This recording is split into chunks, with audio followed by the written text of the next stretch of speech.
اخ اخ اخ اخ اخ اخ. آی آی آی مامان چی شده؟ گوشمو ول کن. چی میخوای؟ دلم میخواد اونقدر سیلی بزنمت که گوشات کر بشن پسر عزیزم.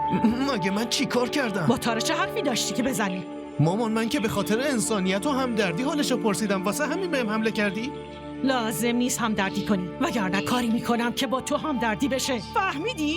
مامان مگه حرف زدن چه عیبی داره؟ حرف زدن هیچ عیبی نداره، اما مهارت داری از حرف بکشی، به خصوص از دخترها. این عیب داره. چی شد؟ همه چی به خیر گذشت؟ فرهان چی گفت؟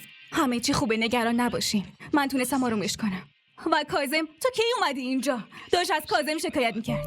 وا، این که فقط بهش سلام کرد، حرف دیگه ای بهش نزد که. واسه چی شکایت کرد؟ اون دیده که کاظم داشته با تارا حرف میزده، خوشش نیومده. من فقط بهش سلام کردم، اون سر راه وایساده بود.